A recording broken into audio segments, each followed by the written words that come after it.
Welcome to NCN news. నా పేరు ప్రశాంతి. బులెటిన్లో ముందుగా హెడ్లైన్స్ చూద్దాం. సెల్ టవర్ నిర్మాణం ఆపేయాలి, చెట్టే రామకృష్ణ. తూర్పుగోదావరి జిల్లా నిడదవోలు మండలం సెట్టిపేట గ్రామంలో ప్రభుత్వ హైస్కూల్ పక్కన సెల్ టవర్ నిర్మిస్తూ ఉండడంతో సెల్ టవర్ నిర్మాణం ఆపివేయాలని ఏపీ భీమ్ ఆర్మీ రాష్ట్ర అధ్యక్షులు చెట్టే రామకృష్ణ తెలిపారు. ఈ మేరకు గ్రామ పంచాయతీ కార్యదర్శి మరియు నిడదవోలు మండల ఎంపీడీఓ కలిసి ఫిర్యాదు చేసి వినతి పత్రం అందజేశారు. ఈ సందర్భంగా చెట్టే రామకృష్ణ మాట్లాడుతూ ప్రభుత్వ నిబంధనలకు విరుద్ధంగా ప్రజల నివాస ప్రాంతంలో హైస్కూల్ పక్కన, అంగన్వాడీ పక్కన, ఆసుపత్రి పక్కన ఇటువంటి సెల్ టవర్లు నిర్మించకూడదని ప్రభుత్వ నిబంధనలను తొక్కుపెట్టి దౌర్జన్యంగా సెల్ టవర్ నిర్మిస్తున్నారన్నారు. గ్రామస్తులు, స్కూల్ విద్యార్థులు ఈ ప్రదేశంలో సెల్ టవర్ నిర్మించకూడదని కంప్లైంట్ చేయడం జరిగిందని తెలిపారు. సెల్ టవర్ నిర్మాణాన్ని ఆపని పక్షంలో ఉద్యమాన్ని ఉధృతం చేస్తామని డిమాండ్ చేశారు.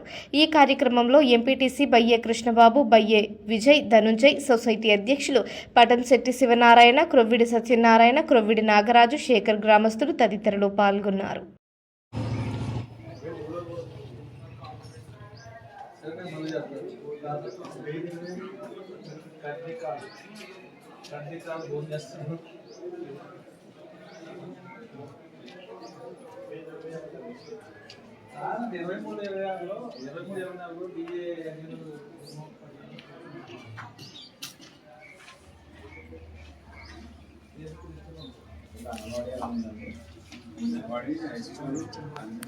అందరికీ జైపీ.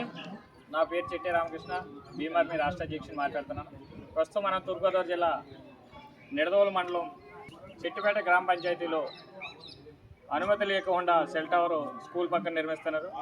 ఆ విషయంపై నిడదవోలు మండల ఎంపీడీఓ గారికి కంప్లైంట్ ఇవ్వడం జరిగింది. ఈ యొక్క సెల్ టవర్ని ఎటువంటి అనుమతి లేకుండా ప్రభుత్వ నిబంధనలకు విరుద్ధంగా స్కూల్ ఆవరణ దగ్గరలో ప్రజల నివాస గృహం దగ్గర ఈ సెల్ టవర్ నిర్మిస్తున్నారు. మేము ఆల్రెడీ గ్రామ పంచాయతీ సెక్రటరీ గారికి తెలియపరచడం జరిగింది. అలాగే ఇప్పుడు ఎంపీడీఓ గారు కూడా తెలియపరచడం, కంప్లైంట్ ఇవ్వడం జరిగింది. ఆ సెల్ టవర్ని వెంటనే నిలిపివేయాలని ప్రజా సంఘాలు కోరుతున్నాం. ఒకవేళ కన్స్ట్రక్షన్ ప్రారంభించిన ఎడల ఈ ఉద్యమాన్ని ఉధృతం చేసి ప్రజలందరినీ రోడ్డు మీద తీసుకొచ్చి గ్రామ పంచాయతీ సెక్రటరీ గారి దగ్గర టెంట్ వేసి ఆ సెల్ టవర్ను నిలిపివేయాలని ధర్నా చేయడం కూడా వెనకాడమని తెలియజేస్తూ గ్రామ పంచాయతీ వారు, మండల ఎంపీడీఓ గారు కూడా ఆ సెల్ టవర్ను నిలిపివేయవలసిందిగా కోరుచున్నాం.